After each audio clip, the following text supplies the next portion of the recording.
Hello, everybody, and welcome back to the Star Wars Stuff Podcast, where we talk all things Star Wars. I'm leading off today. I'm Mason. I'm Josh. There you go. And I'm Colin. And this week we have a special guest, a dear friend of ours, Peterson Bruno. Hi, everyone. I never say his full name, but Pete is a semi-recently new Star Wars fan. And ironically, he has done stuff through Star Wars. You have worked at Star Tours. I worked at Star Tours, Jedi Training, Trial of the Temple. Yep. Yeah. And Galaxy's Edge. And then Galaxy's Edge, which ironically have met all three of these people that we're talking to right now there. So this week, we are going to, this episode, we are going to be breaking down the newest chapter of Obi-Wan Kenobi.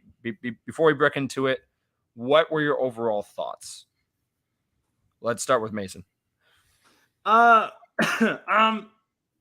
has been my favorite episode so far. I feel like episode 3 was really hard to top, right? With I love how Josh and I had the same reaction. Okay, go. What was the quote from episode 3? It was, "What have you become? I have become what you made me."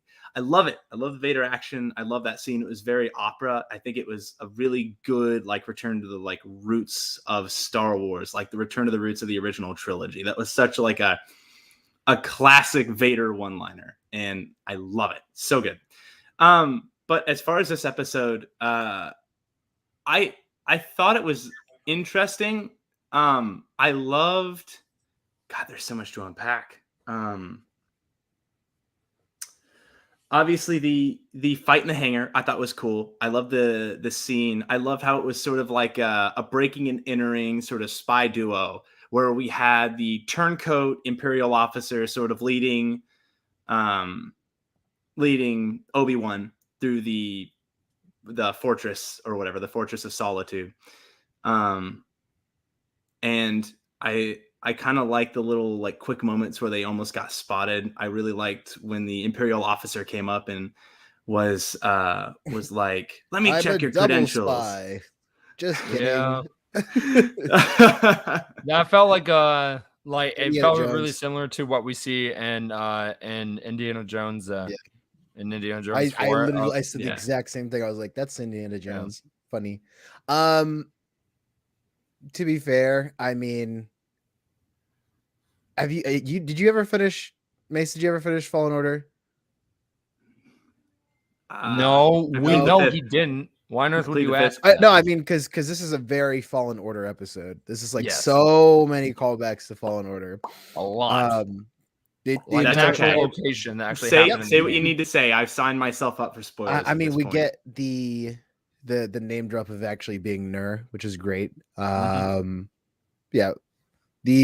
All the Inquisitors being there was great. It's the same kind of water breaking scene from Fallen Order, and we get the troopers from Fallen Order, which is really cool. The Purge troopers. Was that a Purge trooper, the one in all black armor with the little? Yes. So I looked at it closely. It's not. It's the same, but it's not the same. It's the same type of trooper, but it's with a different helmet, because at the time of the events of Jedi Fallen Order, that game is taking place 5 years after the events of Revenge of the Sith. So there are some clone-ish things still happening.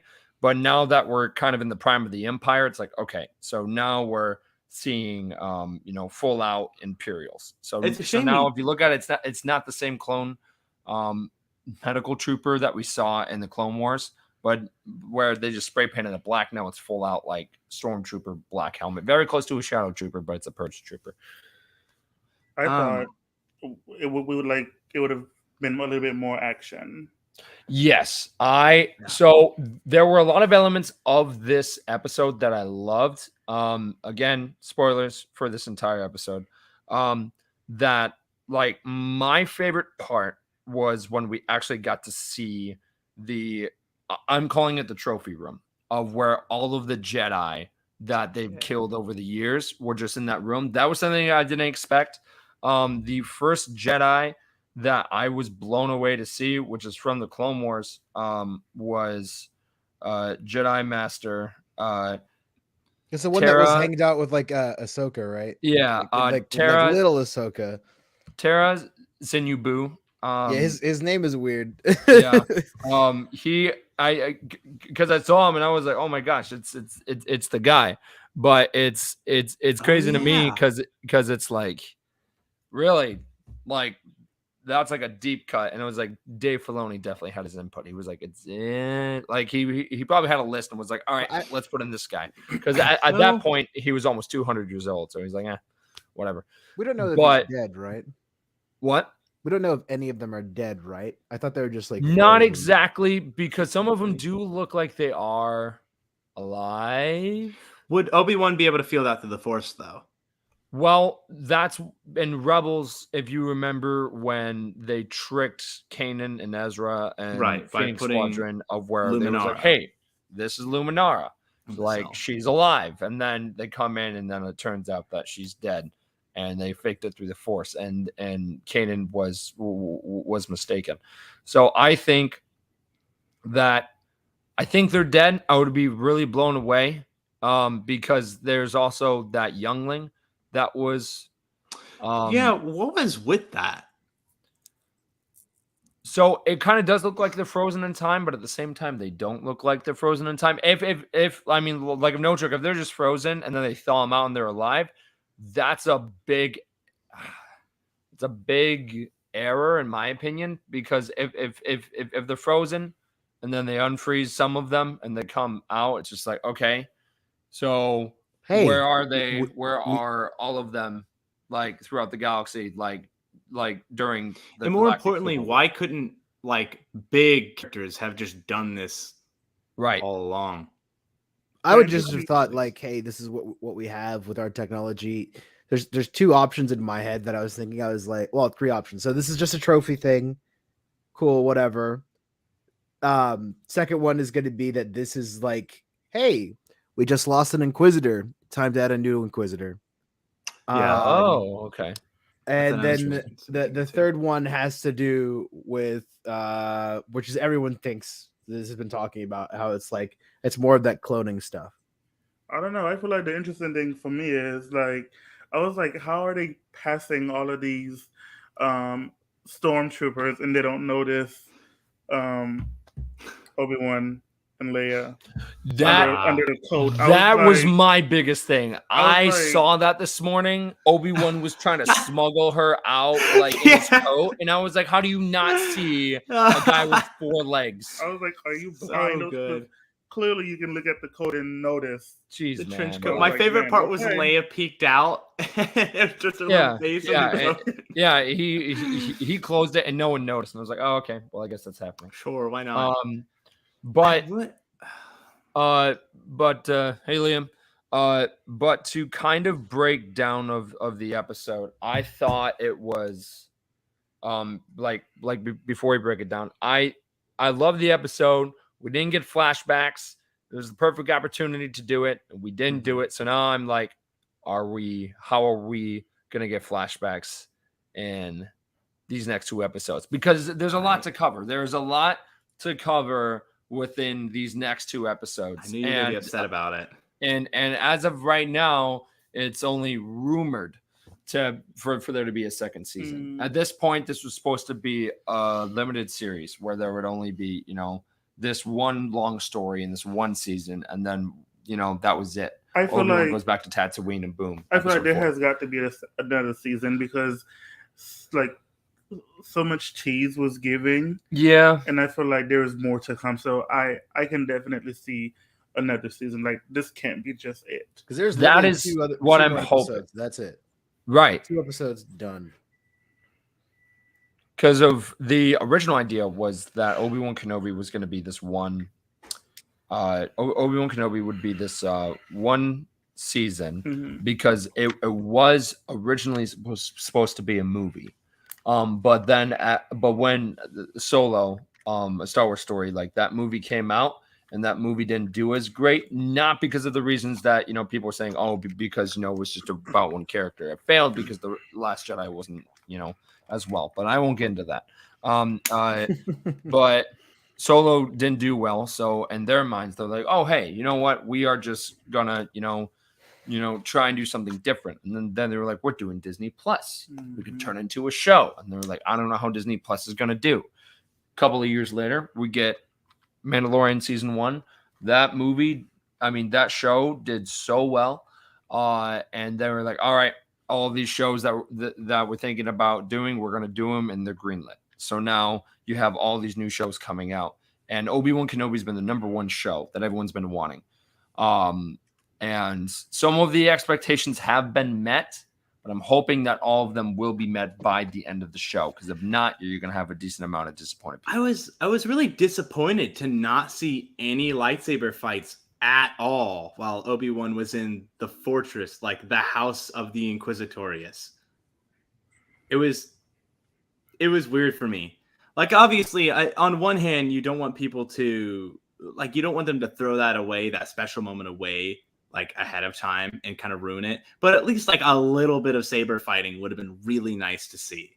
There were three Inquisitors in that room, and you're telling me not one of them, like, immediately, like, jumped into action, was like, yeah, let's get Kenobi!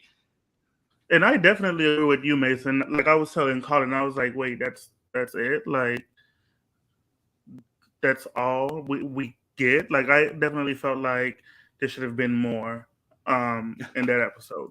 What do you feel like is the thing that's missing that you need for the episode to feel satisfying? Like, do you feel like the elements are there and it's not like not everyone, like it's just not living up to the end goal? It's like, hey, it's a fight scene, but it only lasted like not that long. Or do you need like a bigger fight scene? Do you what do you feel is like the main thing that you're missing from these episodes? It wasn't that. I think. Go ahead, Pete.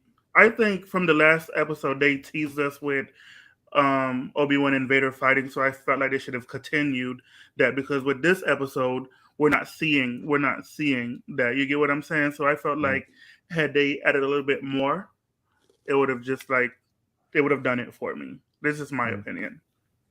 For me, it's I feel like it's sort of like the lack of consequence.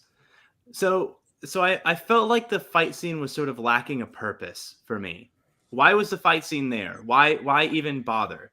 Because they ended up getting away anyways. There was no confidence. There was no consequence except for this one pilot that we barely even know, sort of getting nuked at the end of it, which was pretty fun to see. No, we said his name, so it's obviously important and it's emotional. Obviously, he's not a no-name. Obviously, yeah, exactly. He's a valiant rebel ally, and like the aftermath of that was really good. But like, what was the point to the fight? Right. So they're walking across the hangar. The officer gets called out. The third sister calls her a traitor. The fight begins. Every stormtrooper in the room has their guns pointed at them. And now, sort of miraculously, we get this. What's the term? I can't. Deus Ex Machina. Deus Ex Machina. Thank you. We sort of get this Deus Ex Machina where the rebellion snowspeeders fly in to this heavily guarded super fortress, completely uncontested, completely unknown about to the Empire. They light up all the troopers, and you're telling me not one single person decided to shoot at Kenobi or try and take him down, or none of the Inquisitors were like, oh, that's just snow speeders, so just go after him anyways. None of them tried to use the Force or anything to get them. They didn't get hit. Nothing happened to them in the middle of all this snow speeder fire. And then they just kind of get out. No problems. So why have them go? Why have Leia get captured by the Inquisitors in the first place if there's no consequence at all? Yeah.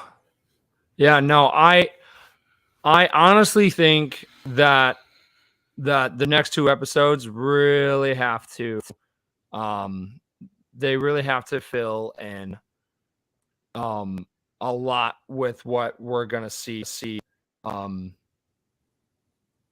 That kind of foreshadows of what we see in the future. And I think that Obi-Wan having that fight with Vader at first, to where like you see that he's weak, and then you see kind of Obi-Wan kind of snap back to in this episode where you actually see him more, not at the level that he was in the Clone Wars, but he's, actually working towards it. Yeah, he's working towards it. He's getting back to where he originally was. And I think like when he fights off, when he does fight off Vader one more time, we'll see him at that point of where he probably talked to Qui-Gon and exactly. That's definitely something I think is going to happen. Is we get the low point of the entire season will be next episode, and then Qui-Gon is going to be the thing that really brings Obi-Wan back into the fight. Yeah. We saw his fighting style more disciplined in the scene where he rescues Leia from the torture chamber, which was really cool. What a good scene. Does it feel like to anybody else like Obi-Wan's lightsaber has more of a glow than most of the other lightsabers that we see in the series?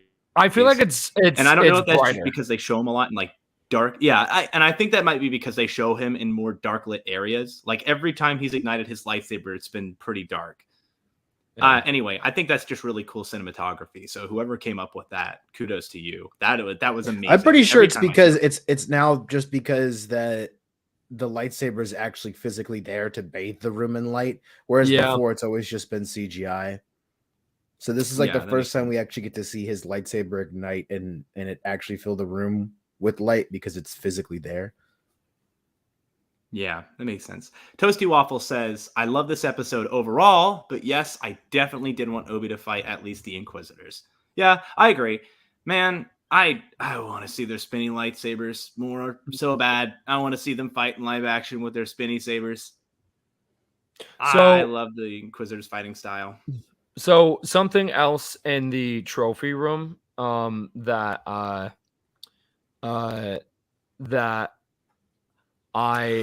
saw was, I don't think that everyone in there are Jedi. I think some of them are Jedi sympathizers, because if you look at this guy right here that we have on screen, that doesn't look like a Jedi. That just doesn't. We know that they're also hunting down Force sensitives. Yes. So anyone throughout the Force sensitive that are Force sensitive is technically being hunted. The guy in the wolf. And we know that like they don't all have to look like Jedi because some of them are hiding. Yeah. Because this could be like maybe a week ago this guy got captured, because it's still been 10 years. Whereas like the Padawan who has like the training helmet on is literally frozen in time from 10 years ago. So. And what about his hand? This guy obviously has some history, because it looks like his hand is like a nub, his left hand. Yeah. I don't know, man. I'm very curious. I want to see something on this character. I don't know if it's going to be sort of like a throwaway character to just have in there, but I feel like that guy seems like he's got the look to be someone really important. Yeah. Because if you like keep watching through and just seeing him look at people, I think he only really recognized one of them. But I absolutely love that chamber being exactly from it like it is in Fallen Order. It's the exact same. So I like my question in like that is sad. I didn't have time to read the name of the comment, but someone mentioned the youngling in there and how the Inquisitors didn't hold back. Toasty Waffle says the tomb scene was incredible. The Padawan in the end was the whoa scene for me. I absolutely love they didn't hold back. Why though? Why are they keeping a youngling as a trophy? If it's a trophy room, why would that's why I personally think it has nothing more than just being a trophy room. Like I'd be like, hey, look, we're look at that. We're down an Inquisitor. Let's add a new one to the ranks. And then, or hey, these guys are Force sensitives. We could probably use them to try and create midichlorians. Like they're like. See, I agree. I think that's more viable, Josh. I think you're absolutely correct. I don't know where to draw the line between whether they're just there for cloning purposes to try and do midichlorian stuff, why they have such a weird variety of people. But almost every show that we've seen has had something to do with cloning processes, which is very weird. And they're pushing this weird agenda that I think is going to end up even more different, because like it's something to do with cloning or something to do with like something weird and medical and ancient. The Fallen Order trailer had that with the guy in the back to tank. This has this here with like the tanks of all the Jedi are that are being held. We also have the one from Bad Batch where we know that they were hired by the Camino cloners were hired. Mandalorian, we know that the cloners are there as well. It's like, I wonder if this is leading to something really important. I just had a realization. What if this is like a really long, drawn out process to explain how Palpatine cloned himself? Might be. Honestly, I think what if that this would is like be the big explanation behind why Palpatine comes back in the 9th movie. Honestly, that I would be 100% okay with that, but we actually got the real reasoning why from a Darth Vader comic, right? It was explained in the comic, and it's shortly after the events of Empire Strikes Back, and Vader goes to Exegol, and he sees all of these Star Destroyers, and he sees like some of the cloning stuff that the Emperor was doing, but then they never speak. They like never speak of it again after that. Like that was them just of that was just that honestly was just the main reason why of them being like, oh hey, this is what's happening, you know, and then that's it. So I would be totally on board because we definitely got that. So the whole cloning process is okay. So the Emperor cloned himself, and the new movie Snoke is just Palpatine put his soul into Snoke. So and for me, I was hoping there would be a more backstory to who Snoke is, because not really.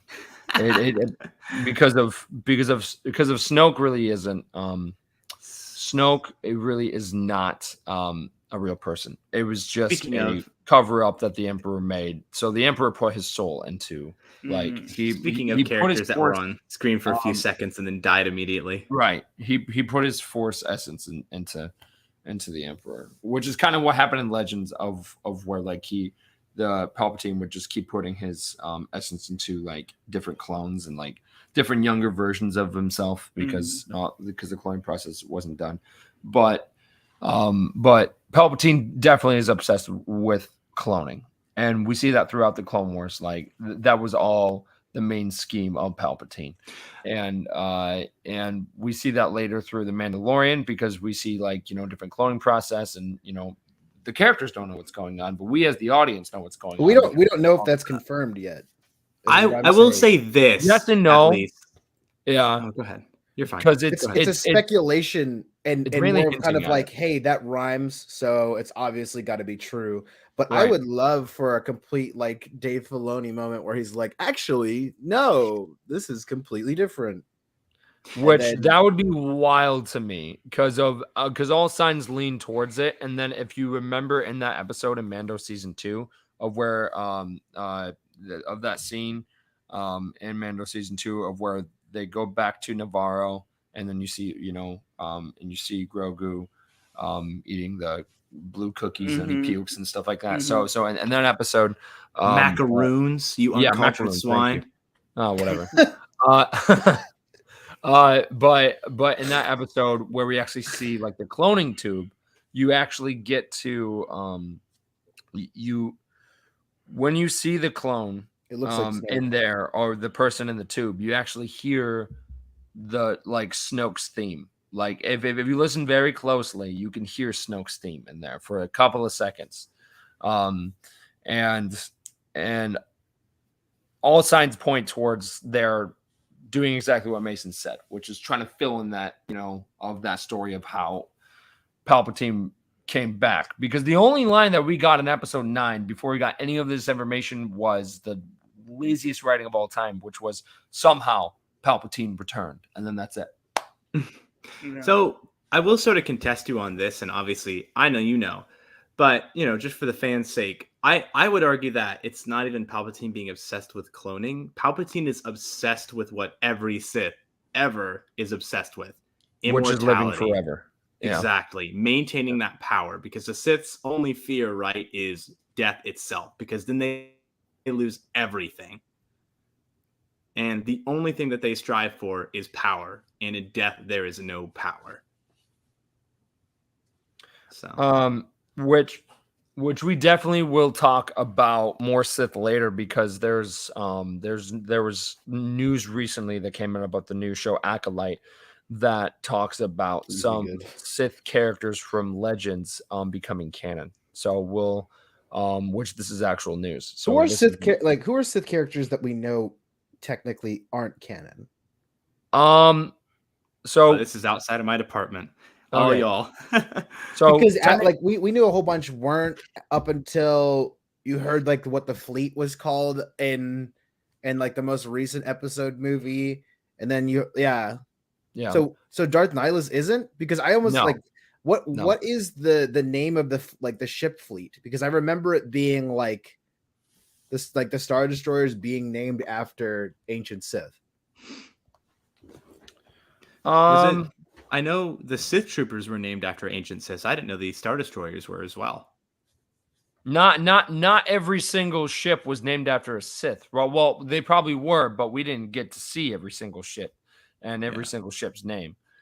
You are talking about at the end of Rise of Skywalker, right? Mm-hmm.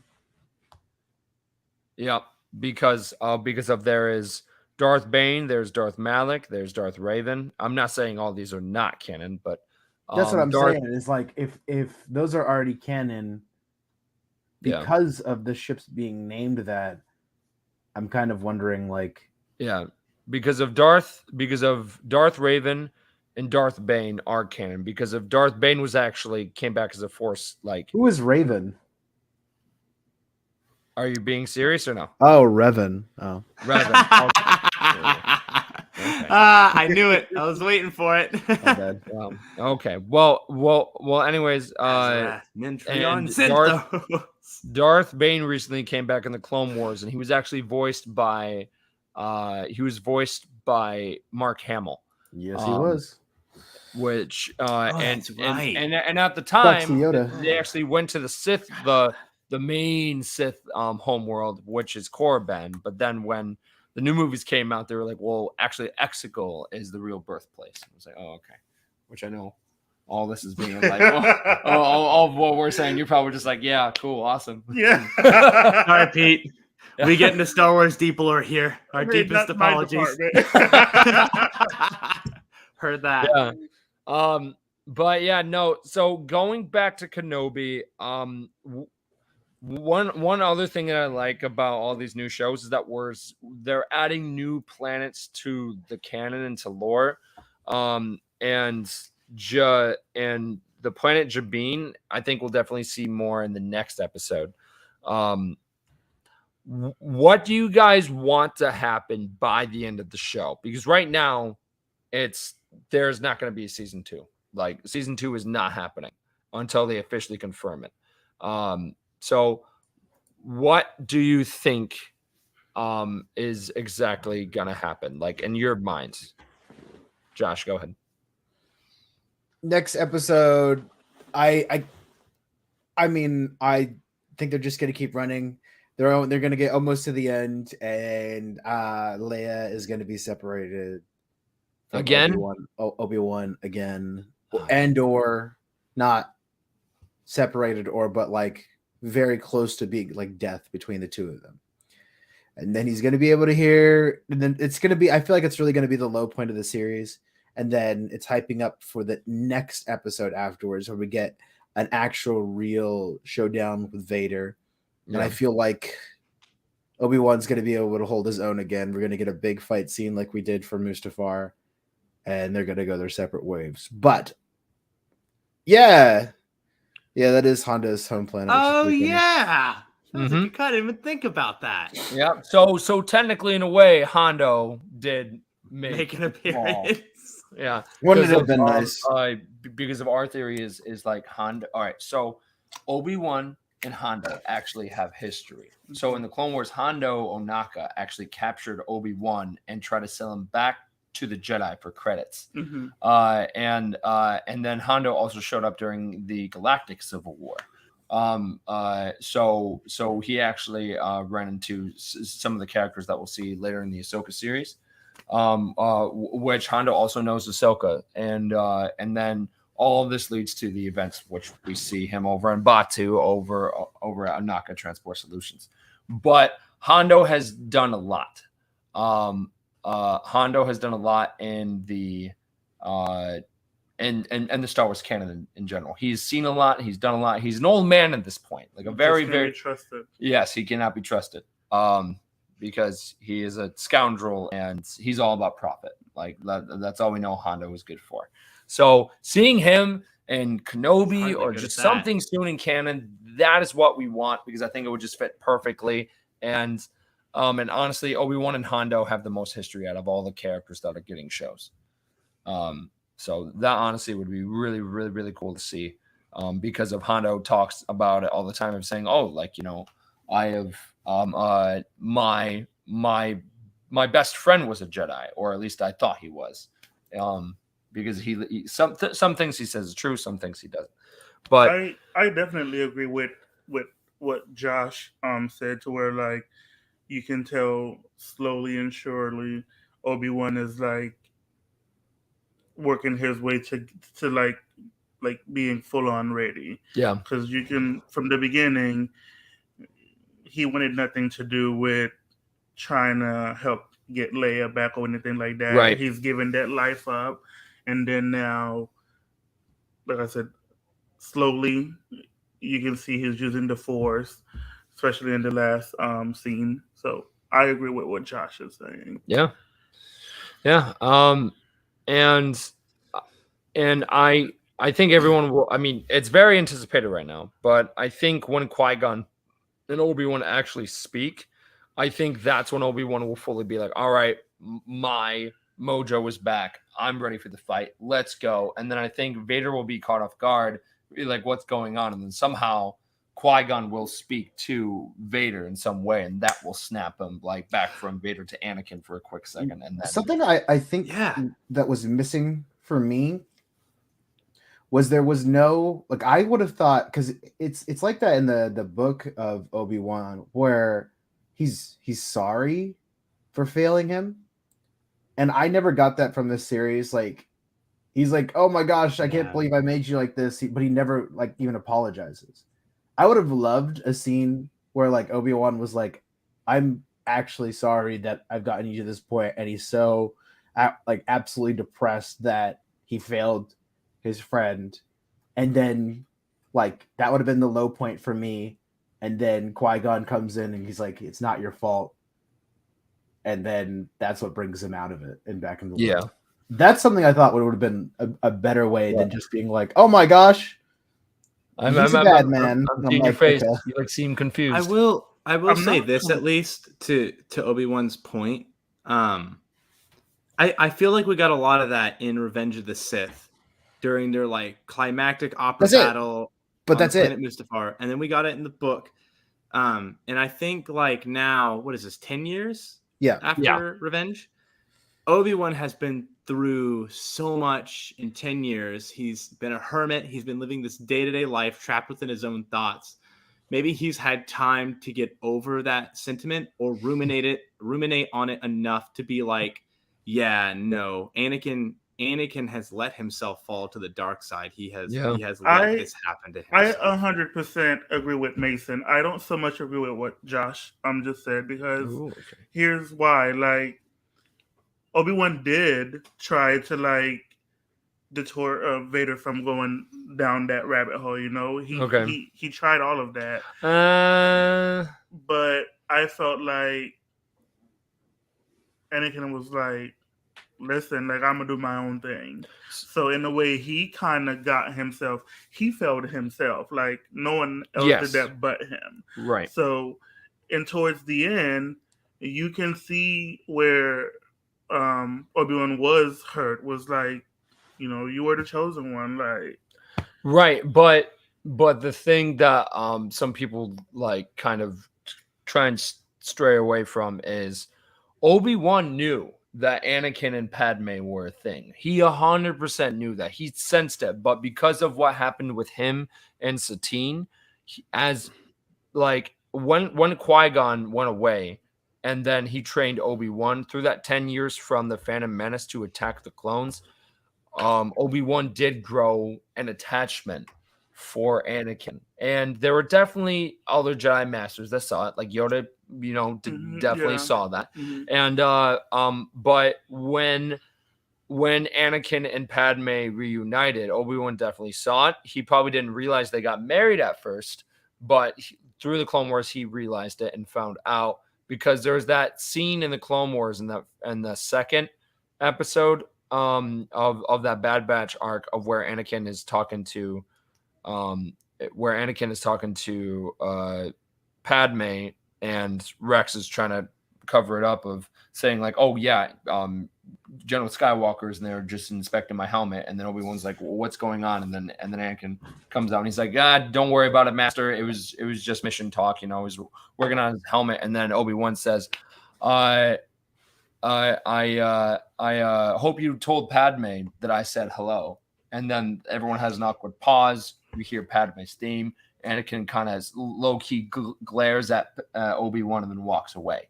So we know Obi-Wan knew, but the reason why, because of it, was because of his path with Satine when he was younger.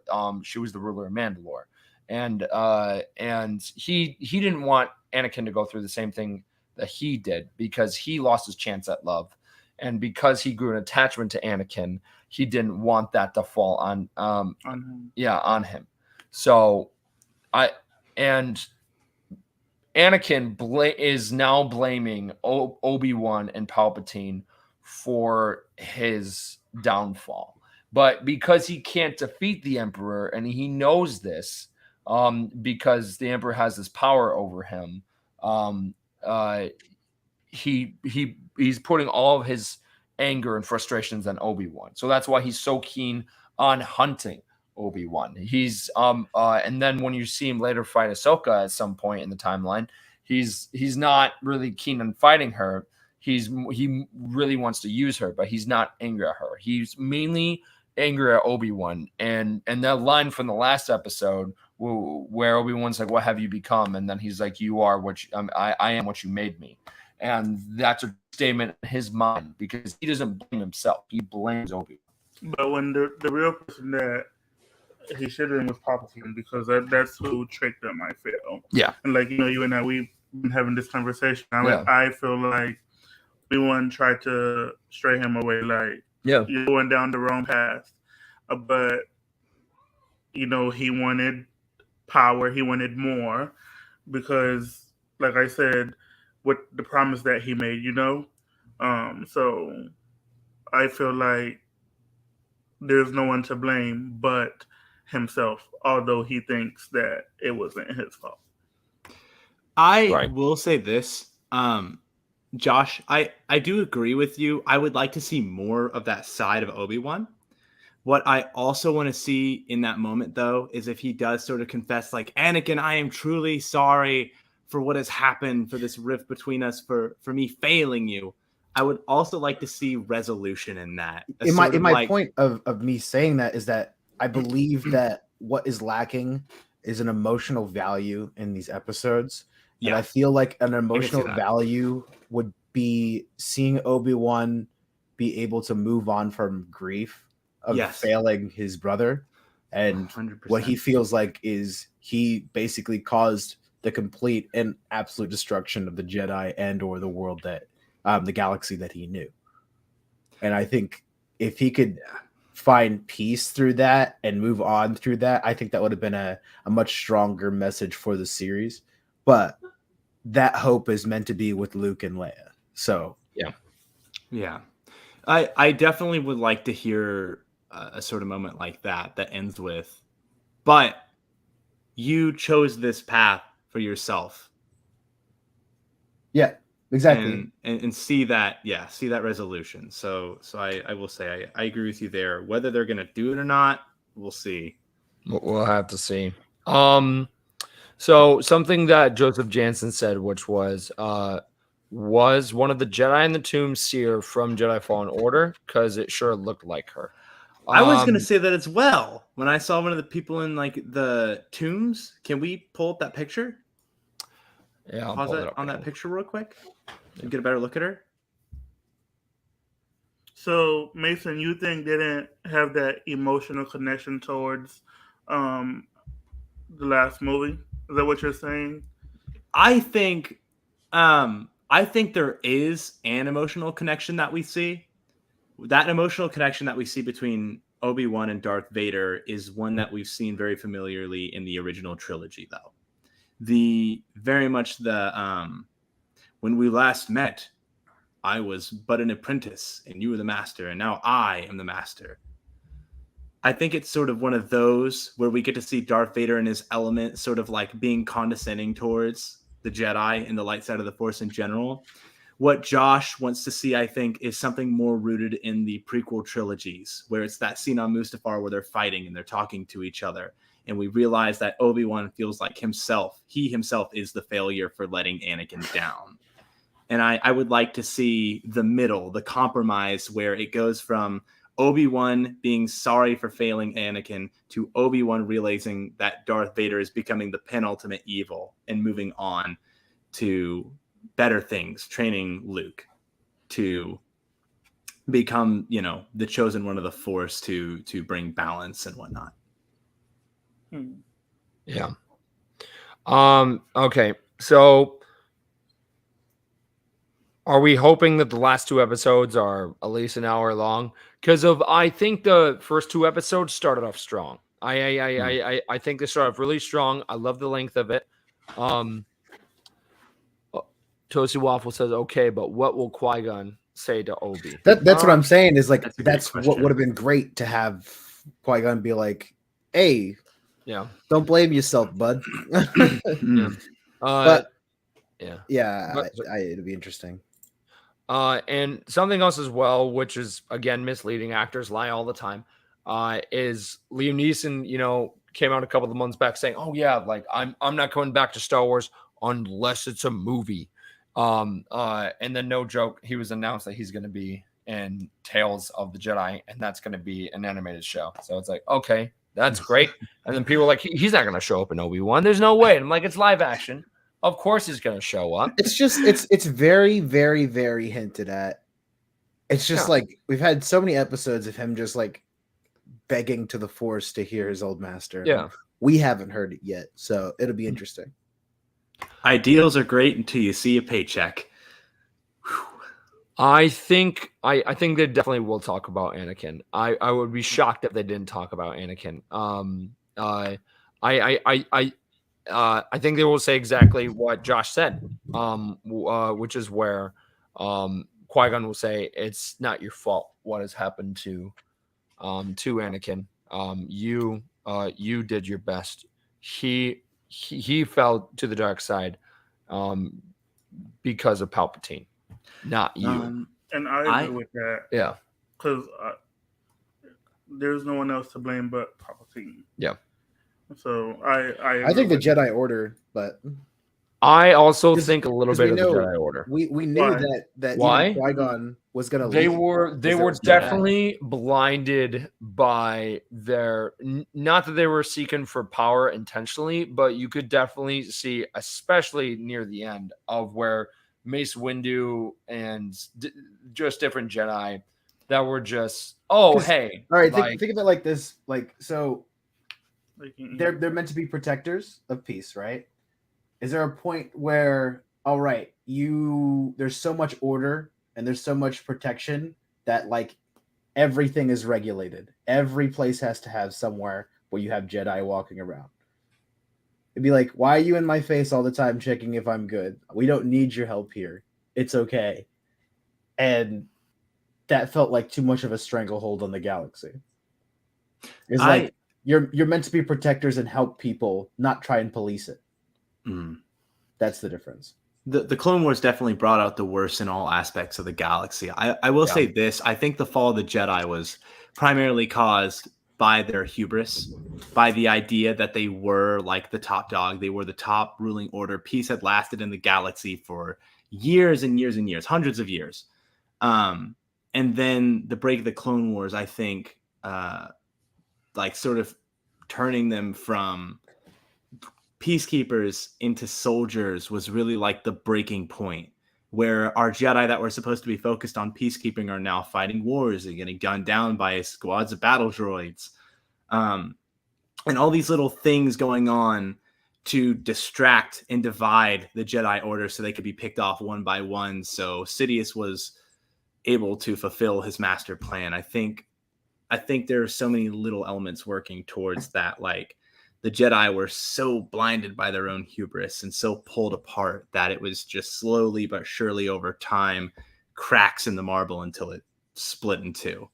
I think I do kind of agree with the statement you made, Mason, because there were so many times where they were kind of blinded in a way because they were so focusing on making sure Anakin was doing the right thing, and they didn't see what was happening right in front of them.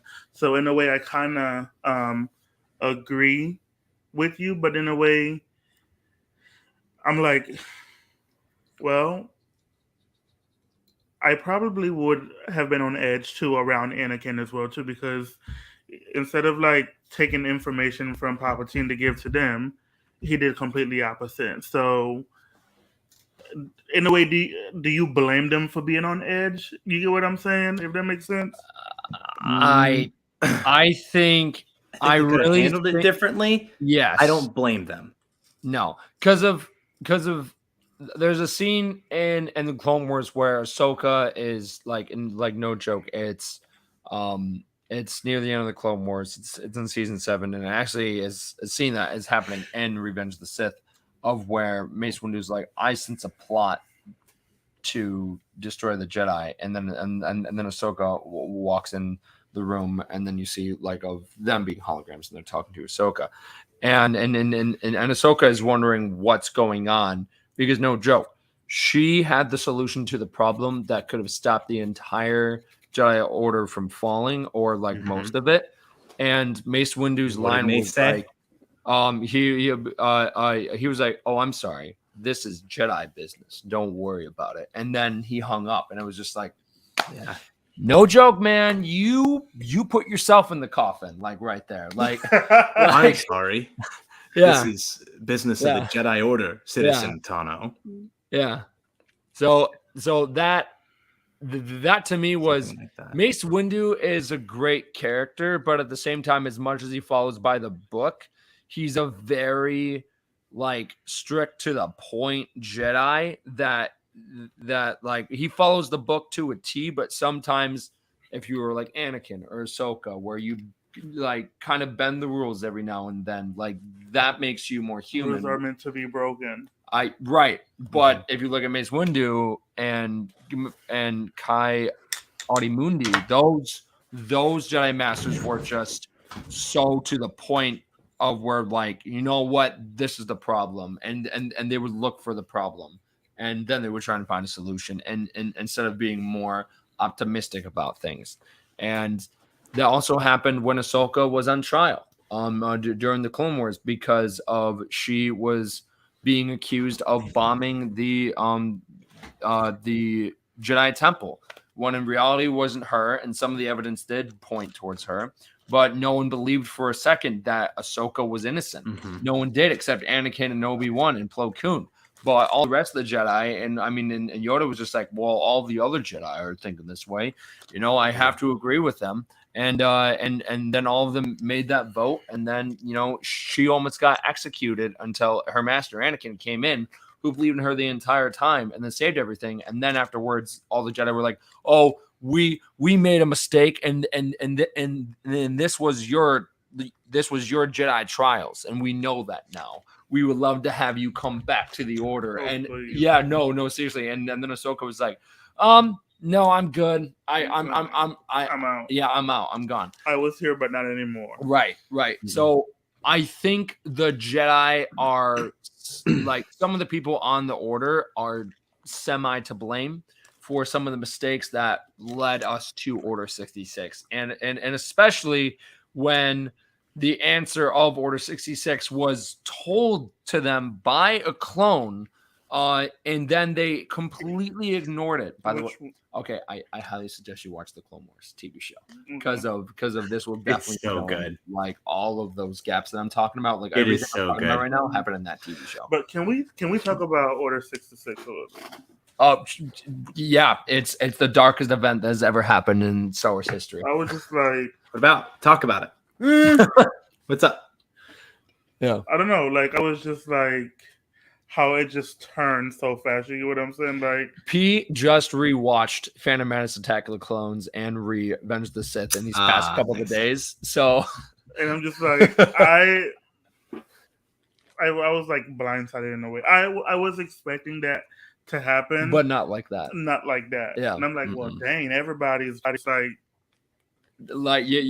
yeah, like dying left and right. And so what happened was, and at the time before the TV show came out, it wasn't explained. Everyone thought the clones were evil the entire time, but the clones had chips in their heads. So when Palpatine said execute Order 66, that like turned something on in their head, and they were like, so God. Pulled that clip really quick of the tomb. I just remember we still have to answer that comment. Oh yeah, no. So I looked it up. That is not. I want to know if it's not Seer. No, it's not Seer. No, 100%? no. If so for those actors that you see in Jedi Fallen Order, most of their faces are the actual actors' faces, like in real life. So the actor who plays Cal Kestis, that's how he looks like in real life. Like that's his actual face. No way. Well, I'm just explaining to me. He hasn't finished the game, so. But yeah, I think that is a great choice by Lucas. Hey, do we know when the second game takes place yet? No? Nope. We have no idea. That would be very interesting to try and find out. That's something I would love to find out. Yeah. Oh man. Yeah. But yeah. So that's our Kenobi breakdown. We are hoping flashbacks. We are hoping for a big fight. Liam Neeson coming back as Qui-Gon Jinn, of course. I would be surprised if he didn't. But yeah, I'd be surprised as well if he didn't. What? I'd be very surprised if he didn't show up again. Yeah. Go ahead, Mason. I felt so bad for those stormtroopers that got absolutely washed. So you're telling me, that, right? In that underwater scene, they can't breathe underwater, but in Boba Fett, he uses the air tank. Okay. I will let me give it the benefit of the doubt. There is also stormtroopers have upgraded that from that depth 10-year line. Pressure that you need to worry about, and maybe the base is like pressure regulated or something. But when the water came in, they got crushed. They got like impact crushed by the pressure. Okay, let me give them the benefit of the doubt. Okay. All right. So now we're jumping into Mandalorian season 3. Cannot wait. You have watched Mando season 1. More Mandalorians. Okay. Yes. So some of the cast has come out recently and said that this next season is going to be darker than what we've gotten, which is good in my opinion because of Kenobi is, it's decently dark, and it's because it's dealing with, execute with Order 66. I just want to see some emotional stakes, man. I want to see some deep emotional stakes again. Yeah. But that's what makes Kenobi different from all these other for example, it's a lot different from Mandalorian, because in the Mandalorian we don't really know what happens to Mando or Grogu or Bo-Katan or all these other characters leading up to Force Awakens, because of they're not the main characters in the Skywalker saga. Now Obi-Wan and Leia and Vader, we all know the stakes there. We know they make it through. So it's not as, us being on the edges of our seats, because we know what's going to happen to these characters. And that's why a lot of people were skeptical of the Clone Wars at first, because it's like we're dealing with all these Jedi that we know most Make of them it to die. a different part. Yeah. Yeah, and Revenge of the Sith. So it's like, okay, cool. I mean, I guess. But Mando season 3 is going to be stakes are darker. The stakes will be higher. And Katie Sackhoff, she actually said that the upcoming season, which is coming out February next year, guys, that's pretty exciting. Is dark. It's fuller with a lot more heft. Explain. It's so dense with so much action, but also character, and it's going to be something that we've been wanting more. I'm ready for it. In Star Wars, and it's going to be a lot darker, which is exciting. Right. And then Toasty Waffle says, from what I've heard in speculations, it takes 2 to 4 years after Jedi Fallen Order. Of the new game, Fallen Order Jedi game. Survivor. Okay, interesting. Okay, Yeah, Which would mean that they really need to figure out if the glass can break in Jedi Fallen Order on Nur, why did it break in this one, man? They need to update the glass, man. Yeah. This is the second time it's happened. Yeah. Second time. And then Toasty Waffle also says, did y'all think Grogu's decision to return to Mando was a good choice, or what did y'all expect? Watch the Book of Boba Fett. Okay. I wonder what could have been if Grogu had chosen Luke. I wonder if it would have negated the point of the main characters that we got for the sequel trilogy. That is something I do not agree with at all for the show. That whole choosing thing, I was like, what are you talking about? So of that last episode of Book of It felt very Fett, Jedi Ordery of Luke. It was to be David, like, you can choose one or the other. It was David, Josh, and I watching the season finale of it. And Josh, do you remember when we saw the X-wing like flying into Tatooine, and then we were like, yeah. We were like, oh, okay, well, this is happening. And then no joke, the X-Wing cockpit opens and it's just Grogu in it and R2. She's like, man, I wanted it to be like The Hangover where Luke would have like Grogu like on his chest, like in a thing, and he would be just fighting down like the bad guys, and then Grogu would be using the Force or something. Like, I thought that would have been so cool. But that would be cool. I desperately wanted Grogu to choose Luke. Yeah. That way we could get those separate storylines. Yeah. I would love to have seen what would have happened in that I think he's gonna get both. I literally think he's gonna get both, because like Ahsoka made that, I forgot what the exact line is. It's just like, hey, you're probably gonna learn more from the little guy than he's gonna learn from you. So basically, like, plus, you know, I don't know why you're like emotional is gonna change something because you totally went out to help your dad. So like, I just want him to like figure it out in his head and be like, maybe I shouldn't run it like that and have Grogu as my first student. I wouldn't doubt he becomes his first student, because it's not like you're gonna see Grogu running around in a Mandalorian helmet. What makes it weird for me is that we know that they're like, Disney is not going to allow a child to be killed on screen. So with having Grogu with that party of people automatically means that the stakes are going to be lowered, because obviously we know nothing is going to happen to Grogu. Not to Grogu, but probably something to Mando, because of actually if you go to Galaxy's Edge and you look on the Doc wall, Ondar's, if you look up, you actually see Mando's helmet, you see Mando's rifle, and then you actually see the chainmail that Mando gives Grogu hanging up there as well. So, and that is canon to the timeline. So at some point, do we have that at the Orlando one, or is it the Californian one? Because California we know is I not actually no went longer to California recently, and I looked over at Doc Ondar's there, and they didn't have the chainmail. They had Mando's helmet and they had the rifle, but I don't recall seeing the chainmail that Mando gave Grogu. Okay. So I mean, maybe that is a great segue into what I was going to talk next about whenever we were getting into Mandalorian season 3. And you mentioned emotional stakes, which I agree. I think there need to be more emotional stakes in these stories.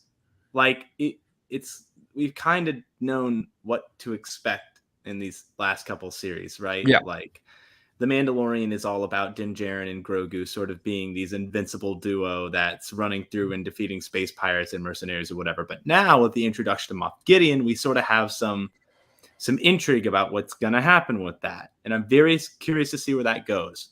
Yeah. I wonder if season 3 is going to be centered around Mandalore. I wonder if we're going to see a death of a major character. I wonder if Bo-Katan is going to die. Yeah. Wait, Din? I don't think they'll. Bo-Katan. I don't think they'll kill off Din. I think Bo-Katan may die. Oh, Bo-Katan, I could see. I think we may see the death of Bo-Katan. I would be very intrigued to work in a major character death like that. That would immediately pull me in. That would immediately be like, oh God, like this is actually happening. Yeah. But we think that there's going to be like a full multimedia event, right? Like I'm almost that will be like the so Ahsoka, Book of Boba Fett, Mando, all these characters will end up like Cal. Yeah, and Cal and a couple of the characters from Rebels will end up all teaming up together, and they'll go back to Mandalore, and they'll end up fighting Thrawn, because it sounds like Thrawn and Gideon will be like the main villains, and then that will be like Avengers, like an Avengers Endgame event. Let's go with all these Star Wars characters, which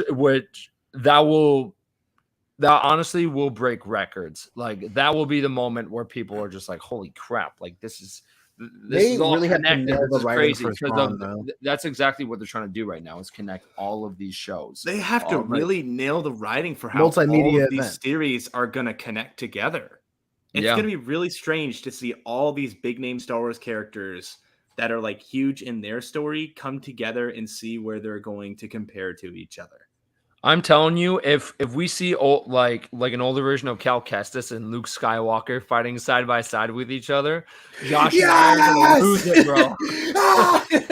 Oh my gosh, bro! Like that would be insane. And then at that point, I guarantee you there would be some new type of Sith character to maybe rival some of the Jedi. So then that way it's not just, all these like OP characters like Luke and Cal and like Ezra, and then it's Moff Gideon and Thrawn, and that's it. Like they there's would have no Thrawn way. It has to be his little lizard thing.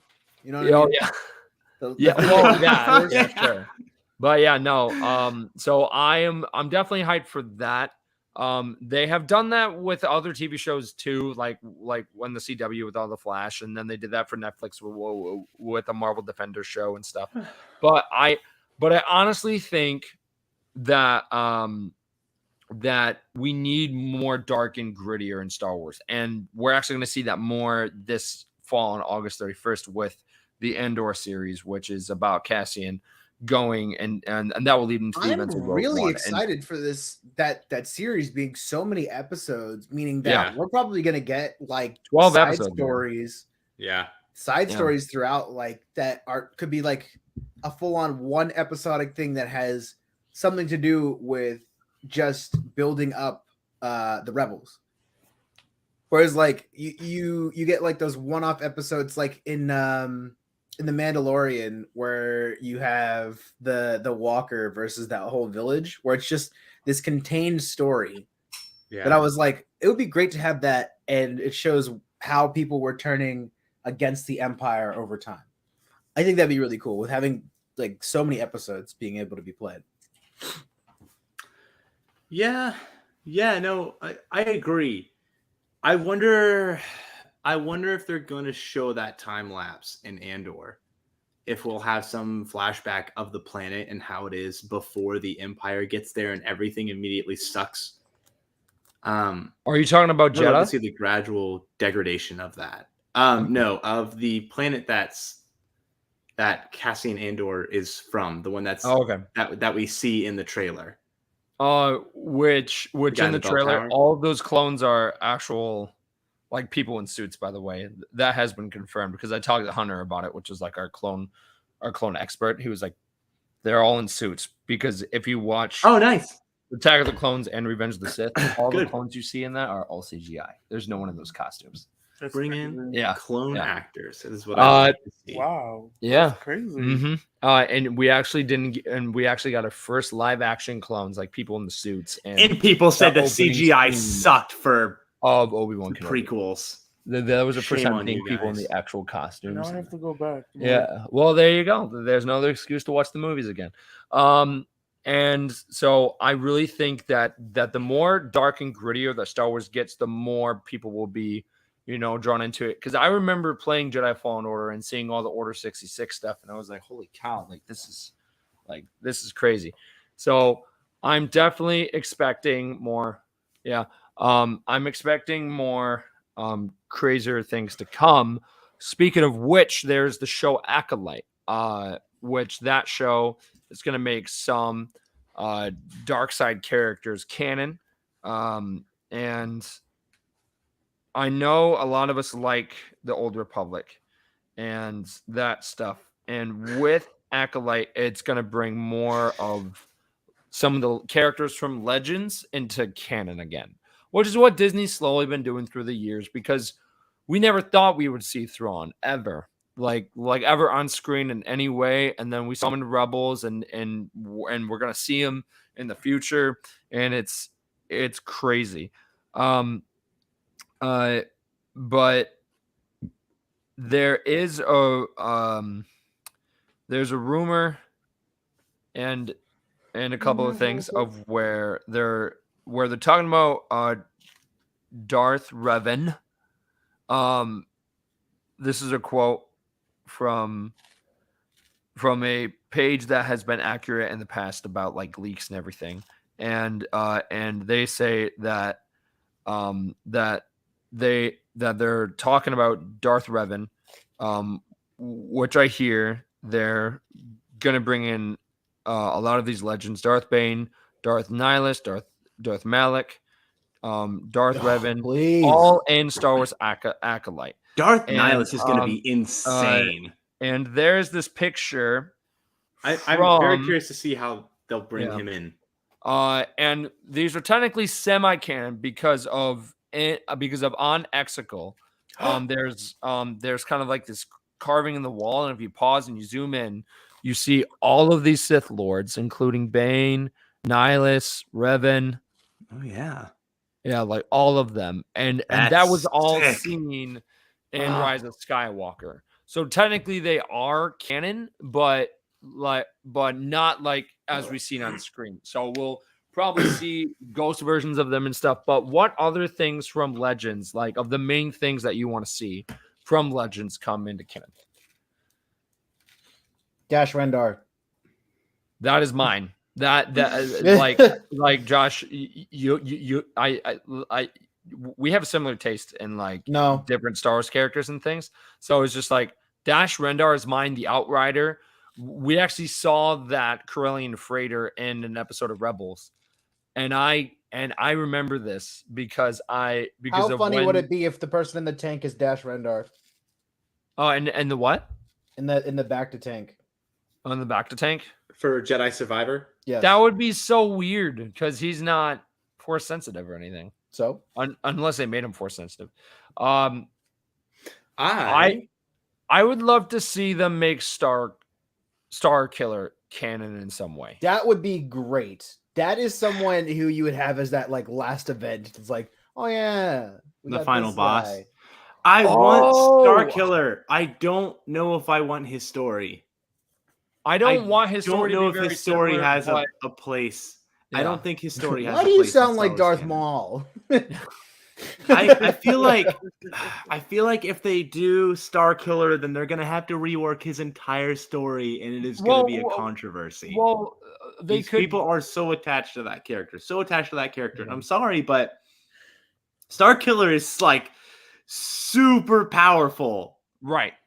Well, a little overpowered, one might say, within the series. Okay. No. If you remember from the second game, there were a bunch of clones, right? Yep, and we know that, you had two endings of where it was the light side ending, then Starkiller would spare Vader's life, and then Boba Fett would go after him. And then there was the other one where the clone of Starkiller ends up killing the light side cast.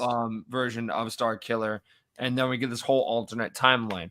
But what they could definitely do, which I think would be sick, just have him show up randomly, like side by side with Thrawn. He's wearing a helmet, and then all of a sudden he presses a button, and the helmet goes down, and it's like a clone of Star Killer, and you're just like, what is going on? And just don't explain it for a bit, and then we later hear about his timeline. I'm like his story, but it's not exactly what we got in the games, because there's no way, because Kamino got held blown a up. Star Destroyer in place. Yeah. Like that's ridiculous. Well, there also was the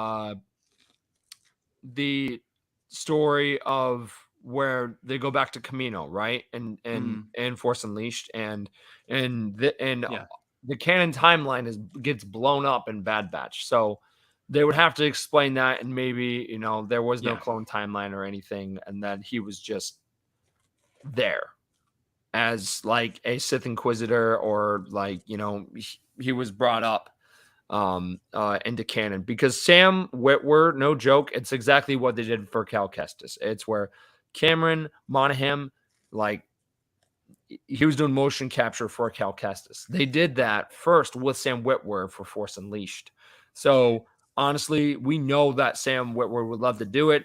He loves that character. That's what brought him into Star Wars. Why does he sound like Darth Maul? And he does the voice of Maul. He does the voice of Emperor. He does so much for Star Wars. He's even voiced a couple of stormtroopers in the movies, including Rogue One. So it's just like, bring him in. He's such a great guy. He's a big fan. I'm very curious to see how they could or would bring in Star Killer, because we know he can't be an Inquisitor, because he dual wields lightsabers, right? As far as it doesn't matter, like that. Every doesn't Inquisitor matter. we've seen so far has like matching blades. They all have the Inquisitorius blade, right? So would he just be the one exception? I don't think. Have we seen anything but that? Is it a requirement for him to have two blades for him to be Star Killer to you? Yeah, because I feel like they would that introducing Star Killer. That looks like Star Killer, but he doesn't have the same blade. How true to the character is it if they change like one of his calling card things, right? Like the fact that he wields two lightsabers, because then I think we're getting into new Inquisitor Star Killer. I mean, yeah. Like, what are they gonna do? Like, say that? Like, I don't know. Yeah. It's Luke Star Killer. It's weird to me how like where you draw the line of, is it still the original character or not? That's all.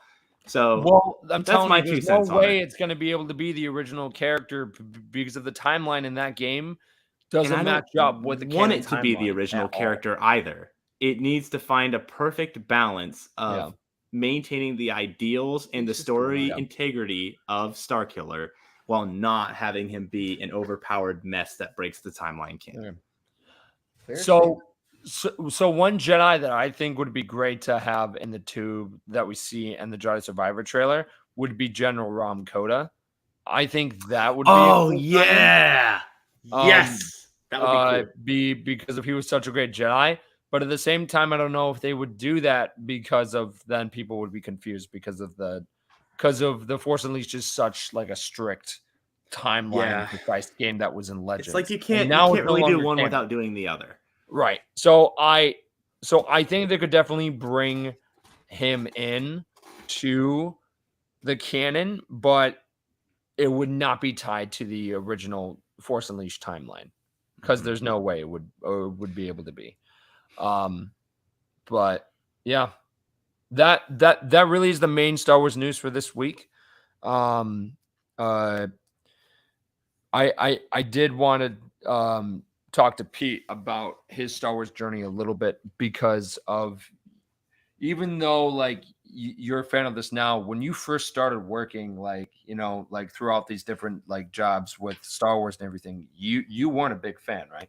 I knew nothing about Star Wars. Right. Like I've never heard of Star Wars before until I started working for Disney.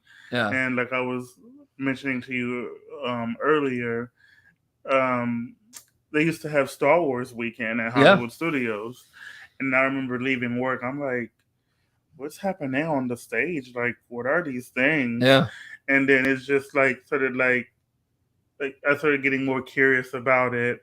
But I didn't get into Star Wars until like I started working at Star Tours. Yep. Jedi training, like getting the little kids ready to like defeat the dark side and stuff like that. So I was like, oh, okay, that's cool. Right. And then so like, you know,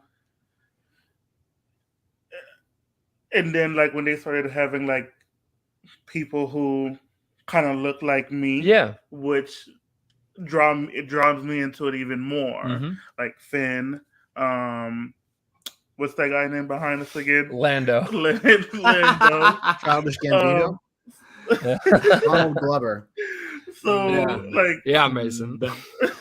I think you guys mean Billy D. Williams. Are you trying to say that Donald Glover is a better Lando Calrissian than Billy D. Williams? Yeah, Mason. Which, by the way, we actually looked back and David actually found the recording of you saying that. So, oh my goodness, that's embarrassing. Yeah, Mason. But that's like right. That's like my Star Wars story, and as the movies released and stuff like that, I started to go out and see with my friends, right, and enjoy it more. And I understand the story behind different characters, and stuff like that. But I don't know about you guys, but to me, like I was mentioning to you, I in a way can relate to Anakin.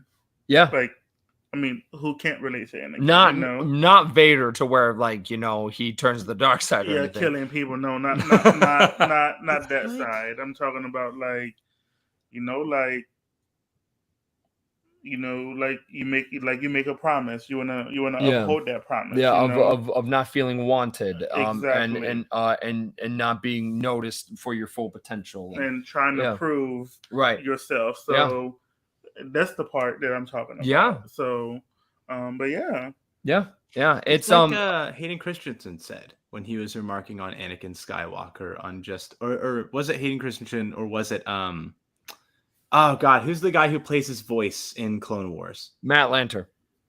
Was it Matt Lanter? One of them said something about it, Star Wars Celebration, where they commented that Anakin was meant to be a relatable character and felt like a relatable character where he just like everyone else wanted to love with this full heart and was genuinely a good person for most of his years within like the Jedi Order and whatnot. And then these just dark tendencies got the better of him, as can happen with any of us. That's a reason why Anakin is a tale of warning if we let this darkness inside of us overtake us, these bad decisions, these desires to do more, to want more, to want for power. Mm-hmm. But my biggest thing is I love hearing people's different journeys of Star Wars and hearing yours and going to Celebration and just meeting other different people that share that same love for Star Wars and in different ways. And I just think it's incredible. And for our Star Wars community to come together like that. And you can definitely, and the people who are going after Moses Engram with these racist comments and these horrible things that people are saying about her, of why she's in Star Wars and stuff is ridiculous. And there is no room for that. Star Wars is meant to be for everyone. Yeah, and everyone. Right, to include everyone. Mm-hmm. And to me, Star Wars doesn't matter who you are. You don't have to use the Force. You don't have to be, a Skywalker. You are important in the galaxy, no matter who you are. Mm-hmm. And that's exactly what Star Wars is. Like, for example, if you go watch the cantina scene in A New Hope, every single character you see on screen has an actual backstory. Mhm. Like, not like, oh, like, you know, for us fans, like, oh, I think his backstory is this. Like, they have an actual backstory for Mhm. each character in that cantina. And that just shows you, no matter who you are in the galaxy, you know, your story is important and it can be told. And that's exactly what Star Wars is. It's including everyone. It's bringing everyone in. And the Star Wars Stuff podcast stands fully behind what Ewan McGregor says. There is no place for racism or hate within the Star Wars community. You are There's not a no Star place Wars for it. fan if you think that, and that's what he said, and I am 100% behind him, because that is not tolerated anywhere at all. It should never be, and it's ridiculous that we have people that claim to be Star Wars fans that do that. And I just love the fact that, to add to it, how like you can see that they're bringing different characters into the movies to make everyone and anyone feel included, you know? Yeah. Because for so long it was just a certain group of people. Yeah.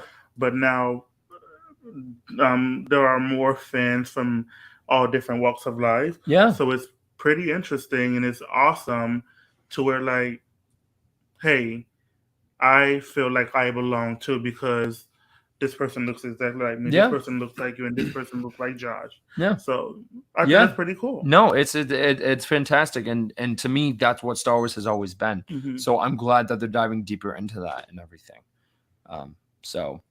But yeah, we're on Instagram, we're on Twitter, we're on TikTok, we're on Facebook. We have a great community on Facebook. Please email us. We love hearing from you guys. Message us on Facebook, Instagram. We love hearing from you. And we also are on Audible. Please go check us out there, because we love reading books that involve Star Wars. And actually on our Patreon, we're actually going to be adding a bunch of new tiers and everything. It's going to be dropping this week. Very exciting stuff. And Mason and his friend Zach are going to be diving deep. And we'll have one more joining us. And one more person. I don't know his name because this is all Mason. Cat. But they'll be reading some old Star Wars novels, some new Star Wars novels, and just diving deep into the lore of it and why it's important to the Star Wars canon. So go check that out. Please go on Apple.